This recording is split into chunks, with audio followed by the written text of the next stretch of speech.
What is up, you beautiful people? Welcome back to another episode of Built on Bitcoin, the podcast where we're showcasing the apps and founders creating the dope things in the Stacks ecosystem. I'm your host, Jake. You'll see me around as Jake Blockchain. And this is a This Week in Stacks episode where we're covering everything that happened in the past 7 days. And I'm currently in Hawaii, so I'm going to keep this brief because I want to get back to the beach.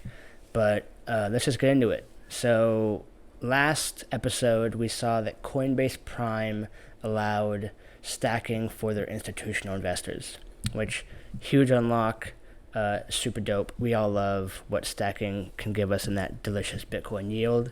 And this week, Brittany Laughlin, the executive director of the Stacks Foundation, was on CoindeskTV, breaking down what this means, how it works on a big platform.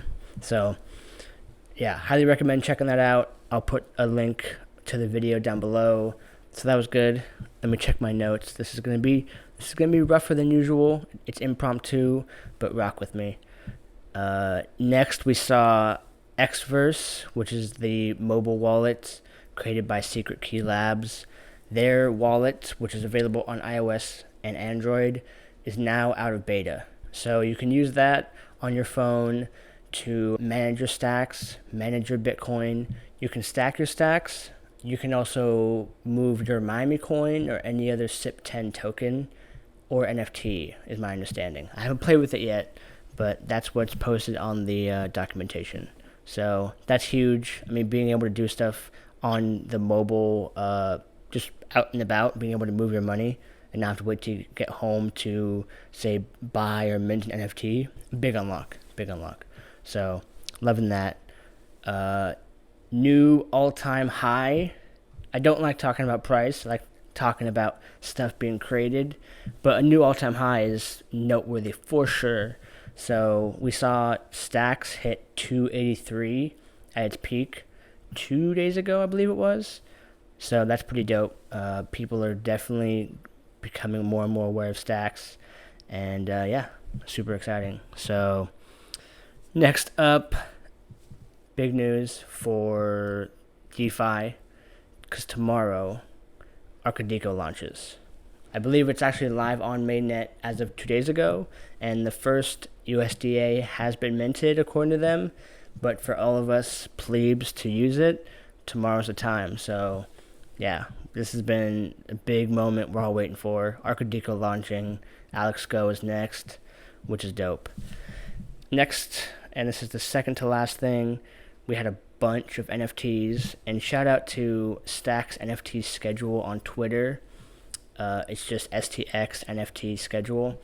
They put together a Google spreadsheet that has all the things that have been dropping with the date they launched and if they've been sold out or not. And they try to keep it as updated as possible. So my job is infinitely easier. Like, I cannot tell you how happy I am that this exists. So shout out to them. Follow them if you want to stay in the news on NFTs dropping. But there was a bunch. There was Stack Scrabble, which is upgradable NFT. So I guess you can buy a Scrabble token, and then over time there's ways that you can trade it in for a different value or a different design or different point value. I'm not exactly sure, but I love this kind of like toying with new ways to make NFTs more intriguing or engaging or useful. So that's dope. There was Stackulents, which is a pretty plant. There's Blocks, which are these cool hexagon designs. Stacks Dragons launched. Stacks Foxes launched, which I have one of those. I love that artwork. Super dope. Stacks Tulips. There was Hex Stacks, which I'm actually not positive if Blocks and Hex Stacks aren't the same thing. I could be wrong on that. And then there's one I found out about today called Loop Bomb, which I don't see people talking about. But if you go to loopbomb.io, it's an NFT that's constantly changing. And so when you go to mint, it'll be flashing. It looks like a GIF. It's constantly changing. Things are moving, and it's on a cycle. And you click, and it will take a screenshot, and then it'll keep going, keep randomizing. You click, it saves that one. You'll get 4 shots, so you can take 4 freezes, and then you can mint one of those freezes for 48 stacks. So pretty cool idea. What they're doing here is they're calling it a perpetual art machine. So the loot bomb is always constantly moving and changing, and every piece is a little different. It says it's a dynamically evolving artwork, an art mixing engine cycling through visual elements pulled from an ever-expanding image bank. It's a game of luck, taste, and timing, where players can freeze and claim a one-of-a-kind NFT. And there's been 55 minted of the 222 available. So people just aren't aware of this, because I popped up. It's been alive for a few days as far as I know, and I just found out about it like deep in the recesses of Twitter. So lootbomb.io, check it out. I think the idea is super dope.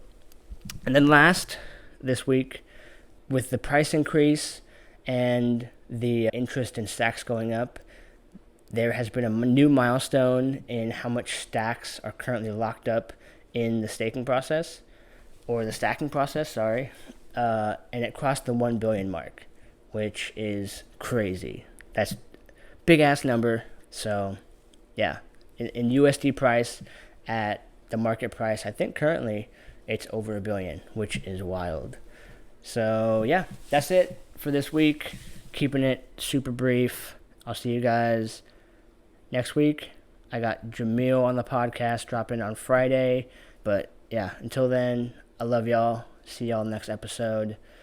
You can follow me on Twitter at JakeBlockchain. And that's it. Peace.